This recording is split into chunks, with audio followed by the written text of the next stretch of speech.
வணக்கம். இப்போ அடுத்ததான் நம்ம என்ன கற்றுக்க போகிறோம் அப்படின்னு கேட்டிங்கன்னா,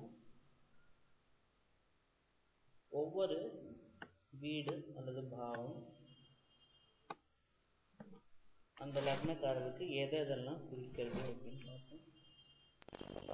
ஒருத்தருடைய குணம், பொதுவான நேச்சர், அவங்களுடைய வைட்டாலிட்டின்னு சொல்லலாம், அல்லது இம்யூனிட்டின்னு சொல்லலாம். வியாதியிலேருந்து தடுக்கக்கூடிய ஒரு சக்தி எவ்வளவு இருக்கும், உங்களுடைய குணாதிசயங்கள் எப்படி இருக்கும், அவங்க பார்க்கறதுக்கு எப்படி இருப்பாங்க, இது மொதல் வீட்டை வச்சு கண்டுபிடிக்க முடியும். இரண்டாம் வீட்டை வச்சு அவங்களுடைய வெல்த் என்ன, அவங்களுடைய ஸ்டேட்டஸ் என்ன அப்படின்னு பார்க்கலாம். அவங்களுடைய ஃபேமிலி எப்படி இருக்கும் அப்படின்னு பார்க்கலாம். மூணாம் வீடு உங்களுடைய முயற்சி எடுக்கக்கூடிய தன்மை எவ்வளவு இருக்கும் அப்படின்னு பார்க்கலாம். நாலாம் வீடு பார்த்தீங்கன்னா அவங்களுடைய ப்ராப்பர்ட்டி மற்றும் வாகனம்.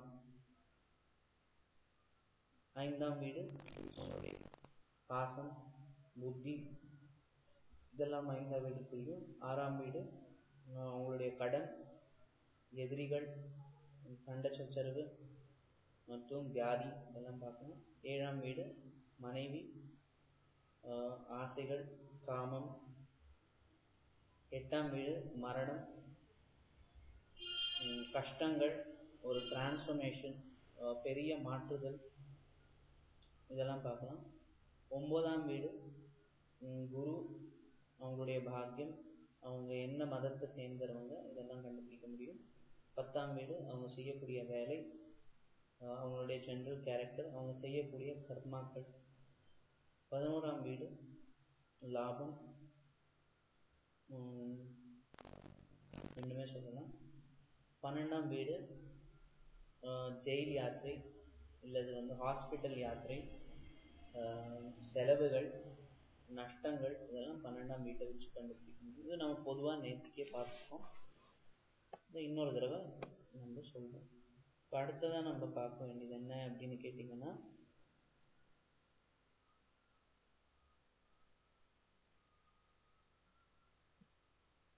ஒரு ஜாதகருக்கு இந்த 12 பாவம் இருக்கு இல்லையா, ஒவ்வொரு பாவமும் ஏதோ ஒரு உடலுடைய அங்கத்தை குறிக்கிறது. இப்போ மொதல் பாவம் எதை குறிக்கும் அப்படின்னு கேட்டிங்கன்னா, அவங்களுடைய தலை, உள்ள இருக்கக்கூடிய மூளை. இரண்டாம் பாவம் கழுத்து, தொண்டை, வலது கண், பல். மூன்றாம் பாவம் கைகள், தோள் மற்றும் வலது காது. நாலாம் பாவம் பார்த்தீங்கன்னா அவங்களுடைய ஹிருதயம், மார்பு மற்றும் லங்ஸ்ன்னு சொல்லலாம்.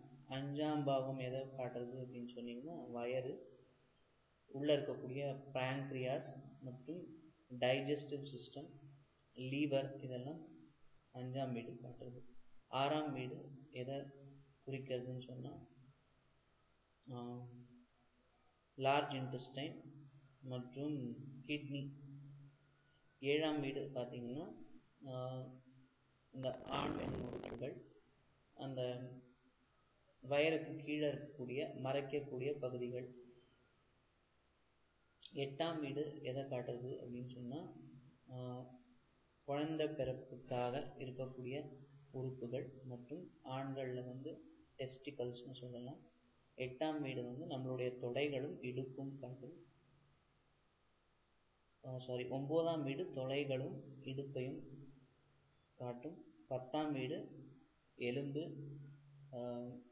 மடக்கக்கூடிய இடங்கள், அதே போல் நம்ம நீஸ், அதான் முட்டி, இதெல்லாம் 10ஆம் வீடு காட்டும். 11ஆம் வீடு நம்மளுடைய இடது காது மற்றும் இந்த முட்டிக்கு கீழே இருக்கக்கூடிய பகுதி. 12ஆம் வீடு நம்மளுடைய இடது கண் மற்றும் கால், பாதம், இதெல்லாம் காட்டும்.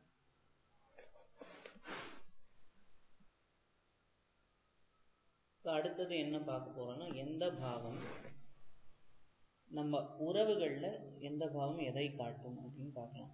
முதல் வீடு நம்மளை பற்றி தெரிஞ்சுக்கலாம், இரண்டாம் வீடு நம்மளுடைய குடும்பத்தை பற்றி தெரிஞ்சுக்கலாம், நம்மளுடைய மனைவியை பற்றி தெரிஞ்சுக்கலாம், மூணாம் வீடு நம்மளுடைய சகோதரர்கள் கூட பிறந்தவங்களோட பற்றி தெரிஞ்சுக்கலாம், நாலாம் வீடு நம்மளுடைய தாய், அஞ்சாம் வீடு குழந்தைகள், ஆறாம் வீடு மாமா அம்மாவுடைய தம்பி அல்லனோ அல்லது அண்ணனோ, ஏழாம் வீடு நம்மளுடைய மனைவி, எட்டாம் வீடு யாரு அப்படின்னு கேட்டிங்கன்னா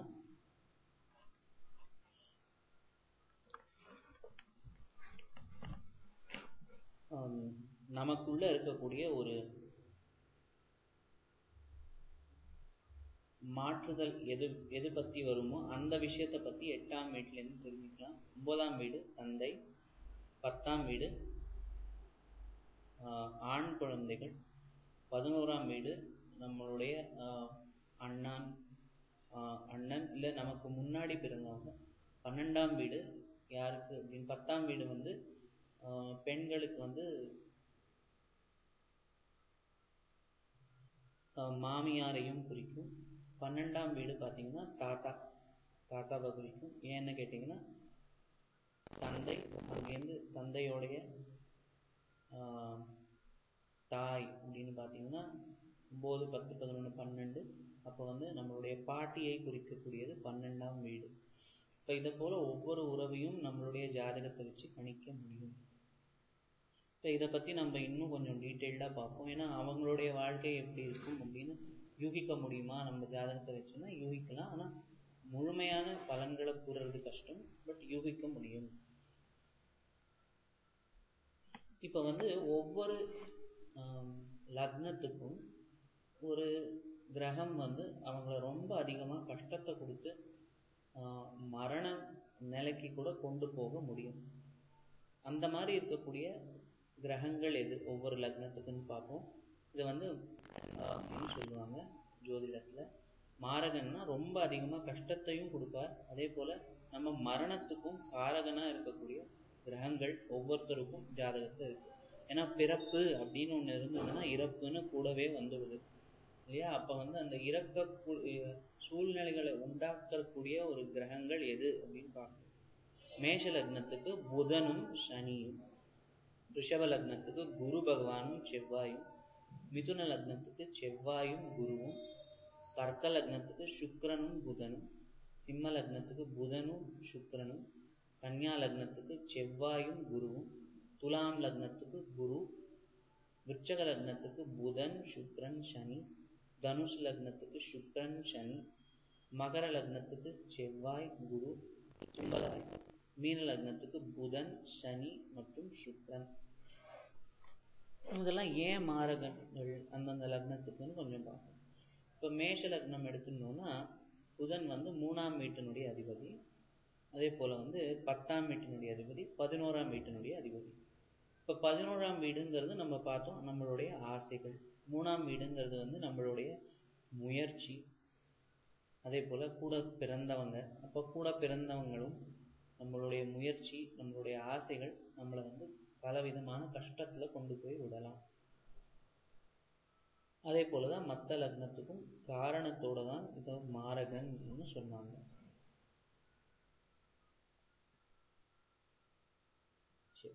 இப்போ அடுத்ததான் நம்ம பார்க்க போகிறது என்ன அப்படின்னு சொன்னால் வர்க்க சக்கரம் அப்படின்னு இருக்குது. வர்க்க சக்கரம்னா இங்கிலீஷில் சொல்ல போனால் டிவிஷனல் சார்ட்ஸ். டிவிஷனல் சார்ட்ஸ்னால் என்ன அப்படின்னா, நம்ம இப்போ பொதுவாக பலன் பார்த்து சொல்கிறது எல்லாமே நம்ம ராசி கட்டத்தை வச்சு பார்த்து சொல்கிறோம். இந்த ராசி கட்டம்ங்கிறது எதை குறிக்கும் அப்படின்னு கேட்டிங்கன்னா, நம்மளுடைய ஃபிசிக்கல் பாடி அல்லது வெளி உறுப்புகள், வெளி தோற்றமாக என்ன நடக்குங்கிறது தான் நம்ம ராசி கட்டம் குறிக்கும்.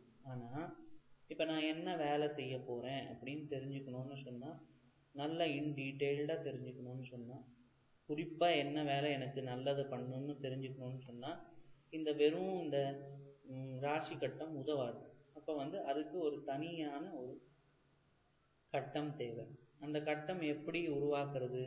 இதற்காக நம்ம மகரிஷிகள் எல்லாம் பல வர்க்க சக்கரங்களை ஷோடச வர்க்கம்னு 16 விதமான நம்ம ராசி கட்டம் இல்லாமல் 16 ராசி கட்டத்தோட சேர்த்து 16 விதமான வர்க்க சக்கரங்களை உருவாக்குறதுக்கு எழுதி வச்சுட்டு போனாங்க. இதனால என்ன பிரயோஜனம் அப்படின்னு கேட்டிங்கன்னா, இப்போ ஒருத்தருக்கு பணம் வரும் அப்படின்னு சொல்லுவோம். எவ்வளோ வரும், நிறையா இருக்குமா கம்மியாக இருக்குமா அப்படின்னு கண்டுபிடிக்கணும்னா அப்போ அதுக்கு தகுந்தாப்புல வர்க்க சக்கரத்தை பார்க்கணும்.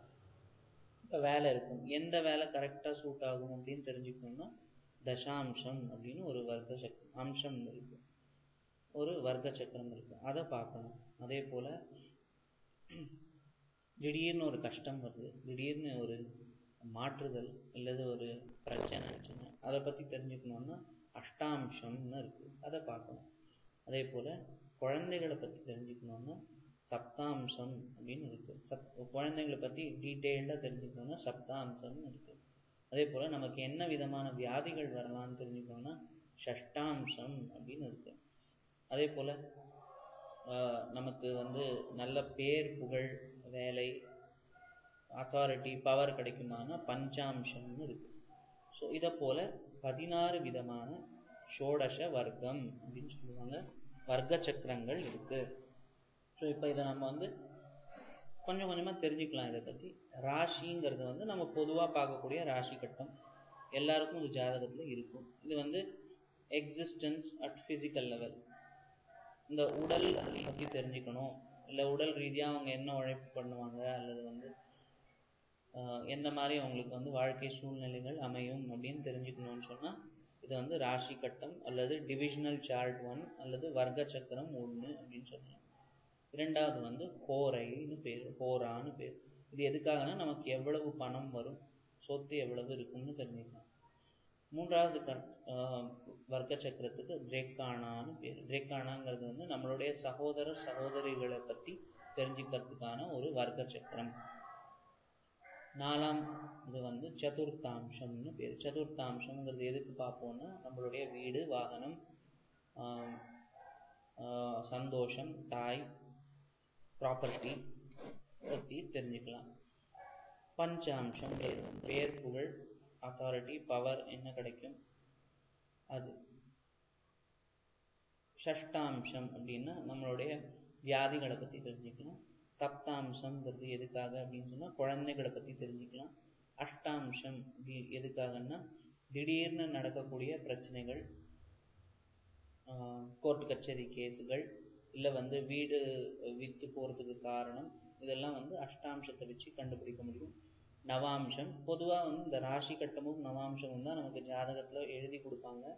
இந்த நவாம்சங்கிறது எதுக்காக அப்படின்னா கல்யாணம், மனைவி, தர்மம், நம்ம மற்ற உலகத்தை விட எப்படி பழகுவோம், நம்மளுடைய வெளித்தோற்றமான இருக்கக்கூடிய திறமைகள் என்ன, இது எல்லாமே நவாம்சத்தை வச்சு கண்டுபிடிக்கலாம். தசாம்சம் நம்மளுடைய வேலை, என்ன விதமான ஒரு அச்சீவ்மெண்ட்ஸ் இருக்கும் சொசைட்டியில், பேர் புகழ் எவ்வளவு கிடைக்கும் நம்ம செய்யக்கூடிய வேலையால், தசாம்சத்தை வச்சு கண்டுபிடிக்கலாம். ருத்ராம்சம் இருக்குது. ருத்ராம்சம் எதுக்காக பார்ப்போம்னா நம்மளுடைய மரணம் மற்றும் அழிவு பற்றி தெரிஞ்சுக்கிறதுக்காக பார்ப்போம். துவாதசாம்சம்ங்கிறது எல்லாமே நம்ம தந்தை மாமா அத்தை கூட பிறந்த நம்ம சொந்தம் பற்றி தெரிஞ்சுக்கணுன்னா துவாதசாம்சம் பார்க்கணும். ஷோடசாம்சம் இருக்குது. அப்போ என்னன்னா இது வாகனம், அப்புறம் வசதி, என்ன விதமான ஆசைகள், அதெல்லாம் ஷோடசாம்சத்துக்கு தெரியும். விம்சாம்சம் அப்படின்னா D20 அப்படின்னு சொல்லுவோம். ஷோடசாம்சத்துக்கு D16 அப்படின்னு சொல்லுவோம். D20ங்கிறது நம்ம செய்யக்கூடிய ஆன்மீக காரியங்கள், மதம் சம்பந்தப்பட்ட முயற்சிகள், மதத்தை உயர்த்துறதுக்காகவோ இல்லை மதத்தில் சொல்லக்கூடிய விஷயங்களை கரைப்பிடிக்கிறதுக்காகவோ எடுக்கக்கூடிய முயற்சிகள் எவ்வளோ தூரம் நமக்கு பலனை கொடுக்குங்கிறது காட்டும். சதுர்விம்சாம்சம் அப்படின்னா D24 அப்படின்னு சொல்லுவோம். அது நம்மளுடைய படிப்பு, என்ன விதமான படிப்பில் நமக்கு இன்ட்ரெஸ்ட் இருக்கும், கற்றுக்கக்கூடிய தன்மை, கற்றுக்கக்கூடிய ஆசை, அதில் ஏதான கஷ்டங்கள் வருமா அதெல்லாம் தெரிஞ்சுக்கலாம். நக்ஷத்ராம்சம் அப்படின்னு இருக்குது. D27 நம்மளுக்குள்ள இருக்கக்கூடிய குணாதிசயங்கள், குறைபாடுகள், சக்திகள் பற்றி தெரிஞ்சுக்கலாம். திரிம்சாம்சம்னு இருக்குது, D30. இதில் என்ன தெரிஞ்சுக்கலாம்னா, நமக்கு எந்த விதமான ஒரு தண்டனை கிடைக்க போகிறது, நமக்குள்ளே இருக்கக்கூடிய செல்ஃப் கான்ஷியஸ்னஸ், ஆன்மாவுடைய நிலை, வியாதிகள் இதெல்லாம் குறிக்கும். கவேதாம்சம்னு இருக்குது, D40.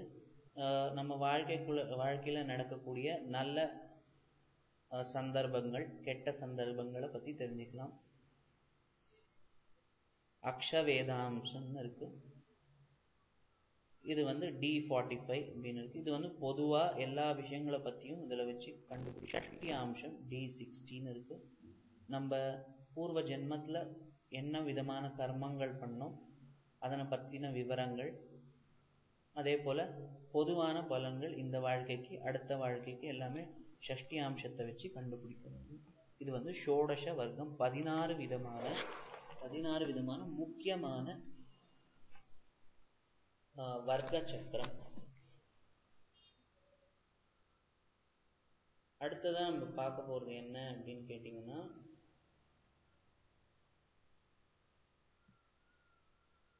ஒவ்வொரு கிரகமும் நம்மள எந்த விஷயத்தை ஆளுறது,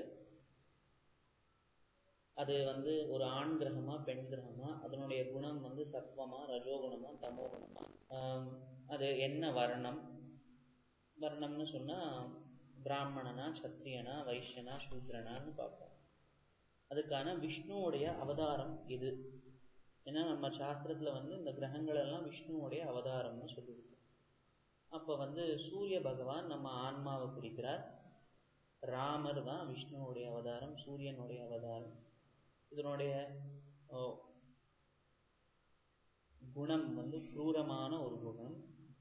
பூதங்கள், பஞ்சபூதத்தில் அது அக்னியை குறிக்கும். இது ஒரு ஆண் கிரகம், சத்வ குணம் படைத்த கிரகம்.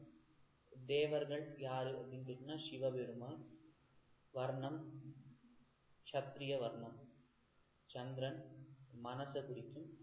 கிருஷ்ணா இது ஒரு சௌமியமான கிரகம், क्रूரமான கிரகம், ரெண்டுமே உண்டு. பக்ஷபலம் சுக்லபக்ஷமா தேய்பிரையா வளர்பிரையா பொறுத்தது இருக்கும். பூதம் தண்ணீர், இது ஒரு பெண் கிரகம், சத்வகுணம் படைத்த கிரகம். இதுக்கான தேவதை பார்வதி. இது வைஷ்ய வர்ணம், செவ்வாய். நமக்குள்ளே இருக்கக்கூடிய எனர்ஜி, முயற்சி எடுக்கக்கூடிய தன்மை, நரசிம்மாவதாரம் தான் செவ்வாயுடைய தன்மை. இது क्रूரமான ஒரு கிரகம். அக்னி குறிக்கும். இது ஒரு ஆண் கிரகம், தமோ குணத்தை குறிக்கும். ஸ்கந்தா அல்லது கார்த்திகேயர். புதன் கற்றுக்கக்கூடிய தன்மை, புத்திசாலித்தனம், புத்தாவதாரம். சௌமியமான கிரகம், क्रूரமான கிரகம். இது எந்த கிரகத்தோட சேர்க்கை இருக்கோ அதுக்கு தகுந்தாப்புல பலனை கொடுக்கும். இது பஞ்சபூதங்களை, பூமியை குறிக்கும். இது ஒரு ஆண் கிரகமும் அல்ல பெண் கிரகமும் அல்ல, ரஜோகுணம் படைத்த ஒரு கிரகம். அதே போல விஷ்ணுவை குறிக்கும் தேவர்கள்ல. இது ஒரு வைஷ்ய வர்ணம். குரு பகவான் நமக்கு இருக்கக்கூடிய புத்தி, தவறு சரிங்கிற கண்டுபிடிக்கக்கூடிய தன்மை, வாமனாவதாரத்தை குறிக்கும். இது ஒரு சௌமியமான கிரகம். இது பஞ்சபூதங்கள் ஆகாயத்தை குறிக்கும் சொல்லுவாங்க. இது ஒரு ஆண் கிரகம், சத்வகுணம் படைத்த கிரகம். இதுக்கான தேவர்கள் இந்திரன். வர்ணம் பிராமணன்.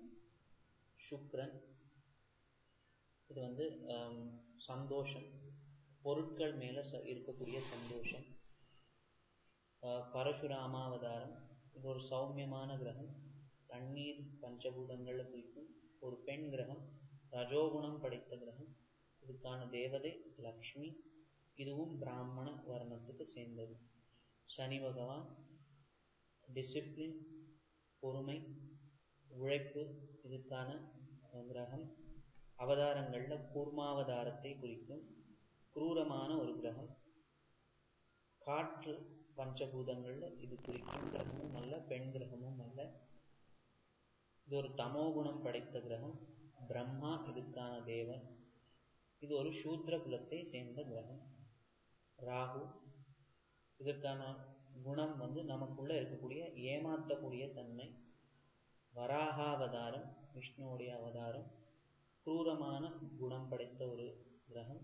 இது பஞ்சபூதங்கள்ல எந்த பூதத்தையும் ஆள்றது கிடையாது. இது ஒரு ஆண் கிரகம், தமோகுணம் படைத்த கிரகம். இதற்கான தேவர்கள் துர்கை, கர்ணம், சூத்ரவர்ணம். கேது பகவான் மோட்சத்தை கொடுக்கக்கூடிய, ஞானத்தை கொடுக்கக்கூடிய கிரகம். விஷ்ணுவோடைய அவதாரத்தில் மத்ஸ்யாவதாரம். இது ஒரு क्रूरமான கிரகம், ஒரு பெண் கிரகம். தமோகுணம் படைத்தவர்கள் இதுக்கு கணேசா அல்லது விநாயகர். இதுவும் சூத்ர குலத்தை சேர்ந்த ஒரு கிரகம். இது பொதுவான விஷயங்களை பத்தி பார்த்தோம். இதுக்கப்புறம் நம்ம ஒரு ஜாதகத்தை எப்படி முறையா கணிக்கணும் அப்படின்னு பார்க்கலாம்.